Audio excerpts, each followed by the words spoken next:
Setelah kita mengetahui bahwa ternyata di dalam penggunaan alat peraga kita bisa menggunakan melalui hal-hal yang sederhana yang ada di sekitar kita. Di dalam episode yang keenam ini, saya mencoba memberikan tips tentang penggunaan alat peraga atau hal-hal yang perlu diperhatikan ketika kita menggunakan alat peraga.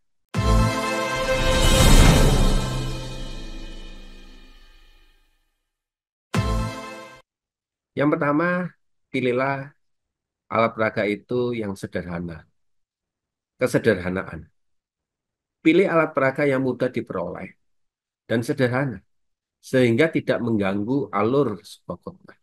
Karena di dalam sebuah fungsi sebuah khotbah, penggunaan alat peraga yang bersifat sederhana ini berada di area atau di dalam ilustrasi. Karena dia bersifat memberi ilustrasi masa kini, karena pilihlah hal-hal yang bersifat sederhana. Yang kedua, relevansi. Pastikan alat peraga yang dipilih itu relevan dengan tema khotbah Anda yang mudah dipahami. Jangan ketika kita menggunakan lilin ketika Anda berkhotbah tentang hal memberi. Sulit untuk memberi atau menggabungkan antara lilin yang bersifat menerangi, kecuali kalau Anda memang membawa lilin itu berfungsi sebagai dampak di tengah kegelapan di dalam hal memberi. Itu bisa. Tetapi batu misalnya tentang kesatuan, tapi Anda sedang berbicara mengenai hal memberi. Itu dua hal yang sangat sulit. Dan Anda bagaimana ya menghubungkannya? Karena relevansi harus bicara soal menghubungkan antara tema yang ada buat di dalam teks naskah khotbah tersebut bisa diterapkan, bisa diilustrasikan di dalam sebuah relevansi yang ada. Oleh sebab itu, pastikan bahwa alat peraga yang Anda pilih itu relevan dengan tema khotbah Anda dan mudah untuk dipahami. Yang ketiga adalah interaksi. Libatkan audiens di dalam penggunaan alat peraga, misalnya meminta mereka mendekat, berpartisipasi di dalam hal mendemonstrasikan atau ikut terlibat.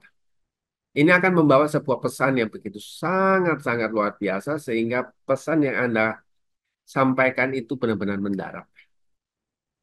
eh, Kalimat interaksi, kalimat transisi di dalam penggunaan alat peraga tersebut menjadi bagian terpenting ketika kita sedang membuat sebuah keterlibatan kepada audiens. Selanjutnya adalah persiapan. Pastikan bahwa alat peraga itu siap untuk digunakan sebelum khotbah dimulai untuk menghindari gangguan-gangguan yang bersifat teknis.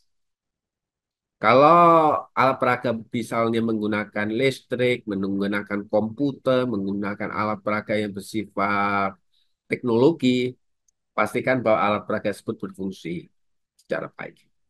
Keseimbangan.